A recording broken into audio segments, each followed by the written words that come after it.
Hello everyone, welcome back. So this is a response to James over at Harshman Hills, our brother, on using Chaga for flint and steel. And it's Saturday, so I guess it's kind of a flint and steel Saturday too. A twofer. So I love Chaga. It's just absolutely awesome. And he had a lot of great comments. Jack had mentioned that you could cut it into like a wafer, which I do. I put these in my solar kit sometimes. It's a great way to do it. But most of the time, if I'm going to be making a fire with it, with flint and steel, I'll just grab a chunk off. And here's a couple chunks. Here's a half of a round one. I put this in birch bark containers. So you don't have to process it any more than, getting a pocket knife and going into it and pulling off a piece. Okay. Now, I'll give you my little tips and tricks that I've learned with it.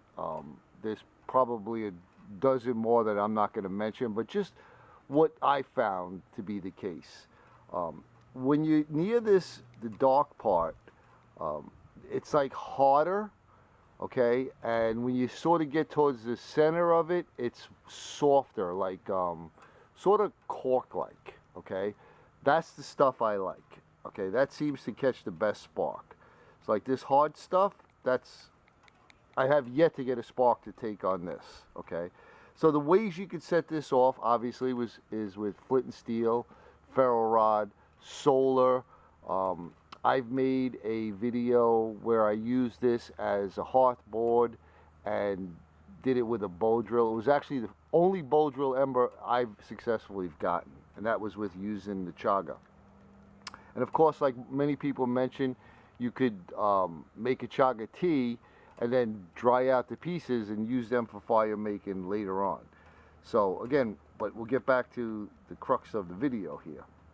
So what I'll do is, like I said, I'll break pieces off, or I'll cut pieces off.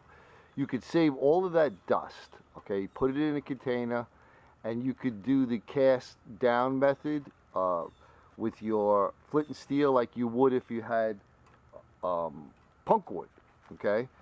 And you can get an ember that way. So what I mean by that is you're going to hold the steel steady, and you're going to hit down with your chert and cast the sparks down, okay? Dean does it sort of sideways, which is amazing. I've never tried it, but he does it well. So whatever way works for you, but you want to hit the steel so the sparks go down, okay? If you hold the stone like this and try to cast the sparks down, they're going to go up, okay? So that's the important thing to remember. They're going to go up. All right. So like any other fire method, and you don't have to just have dust in there. You could have a bunch of chunks like this and try casting your sparks down on chunks, okay? But like I was going to say, any fire method that you do, preparation is key, all right? And it's the same with Chaga. And when I mean preparation, you want to get, if you can see, you see this, how smooth it is? There's less of a chance of a spark catching in this because it's so smooth it'll just roll off.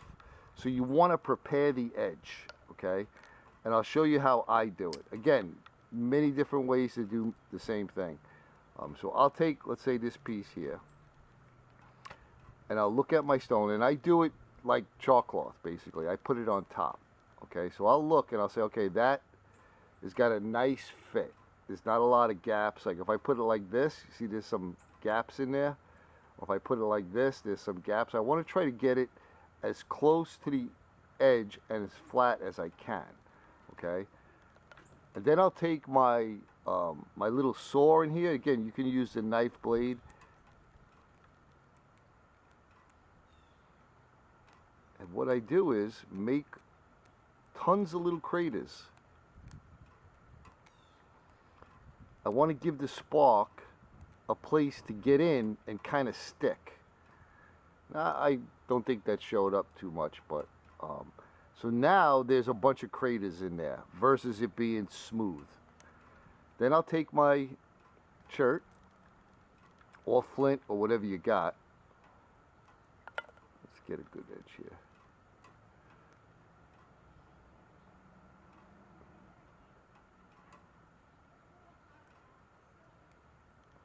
And the tricky part with this is holding it.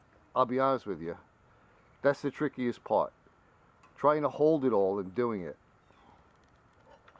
Now, you might get it on one strike, you might get it on 2, 4, 10. It doesn't really matter as long as you get it. I've gotten it on 1, I've gotten it on 2, I've gotten it on 5. It really doesn't matter, okay? You know what? I kind of like this edge better here. It's sharper. All right, now you take it, you give it a strike.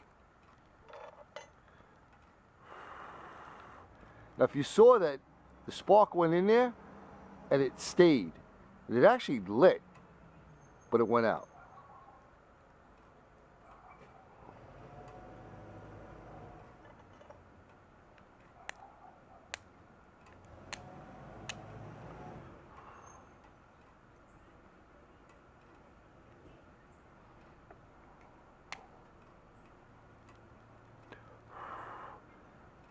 Sometimes you don't think you got it, and all of a sudden you'll see a little smoke.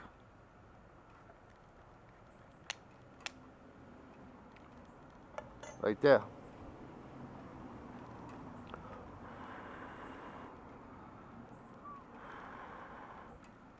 Now the great thing about chaga is it'll smolder for a long while.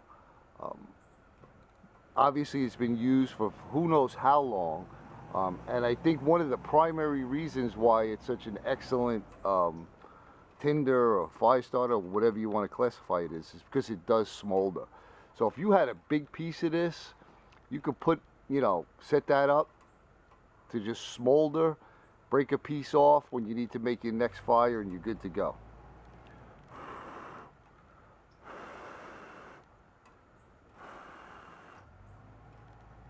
All right. Let's move this out of the way. Now, you know we're going to have to make a fire.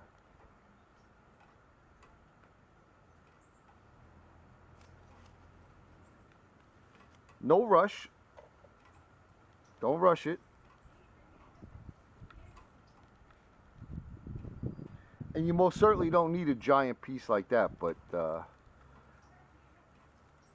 it's what I did with the demo. And as you can see, it's growing. The ember just keeps growing and growing and growing. We'll put some of this palm husks, put it in some of this palm husks.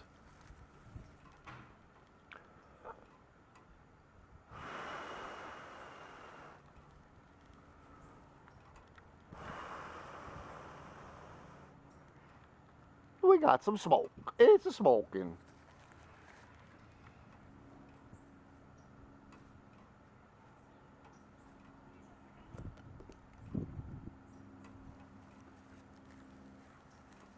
We got time, plenty of time.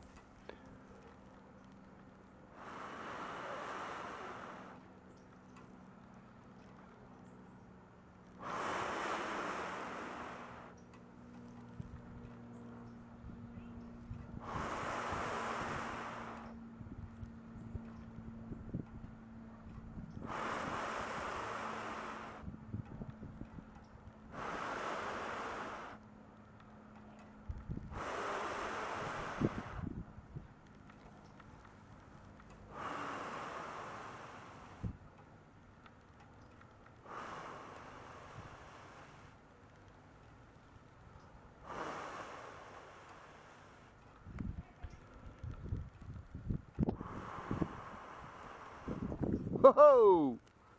Oh, it went and went out. Come on now. There she goes. Oh yeah.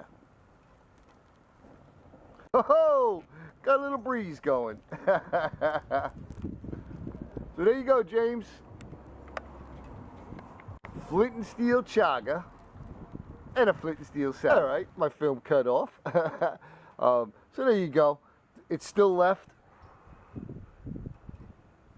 It's on its way out. It's been consumed. But thanks for coming along, everyone. I hope you're staying well. Much love and respect to all you, my brothers and sisters.